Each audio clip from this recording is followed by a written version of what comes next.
When I was in my early 20s, I moved out of my parents' house with my brother. With a mutual friend, we rented our own 2-story house. It was an older style home, with very high ceilings and ornate decorative handrails and doorknobs. It wasn't until after we moved in that we learned that at one point the house was used as a funeral home, and out in the detached garage was where bodies used to be stored and prepared for display. I guess it made sense, since there was a small cemetery just behind the house, though most of the tombs were obscured by the tall grass. We were all big into those paranormal type ghost hunting shows, so on one of the first nights we were living there, we went outside and tried to capture EVP on our phones. We would ask questions and play back the recordings to see if we had caught anything.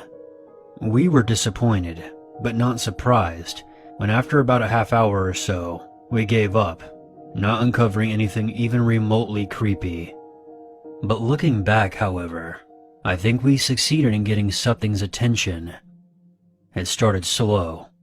Our friend had chronic back problems, so instead of sleeping upstairs, he would sleep on the couch downstairs.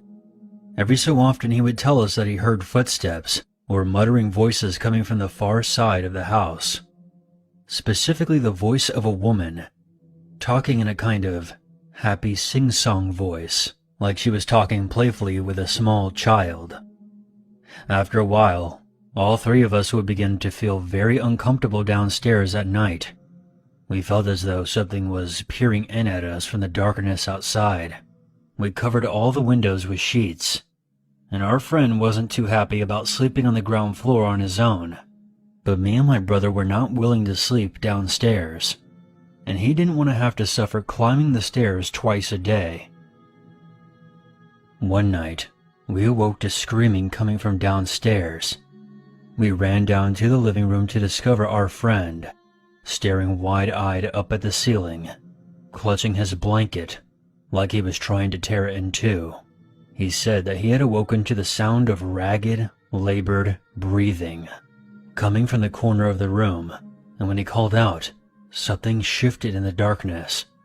We helped him climb up the stairs, and he spent the night on the second floor with us.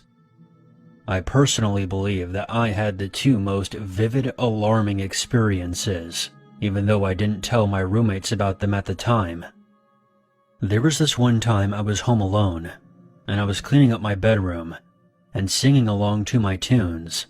It was broad daylight, and I didn't feel uneasy or nervous at all. Everything seemed normal. I turned around to grab something and exit my room when I froze. Something had just exited my room. I caught the glimpse of a tall figure with long dark hair walking out of the door and turning sideways to walk down the hall. Most of the memory is a blur, but one thing I do distinctly remember was seeing feathers hanging from the back of the figure's head among its hair. I shot out of my room and tore after the figure. I ran downstairs, but there was no one there. I was completely alone in the house. My second experience happened the day that we finally moved out.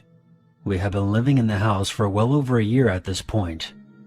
My brother and friend had since moved everything out, and I was alone sweeping in the kitchen area.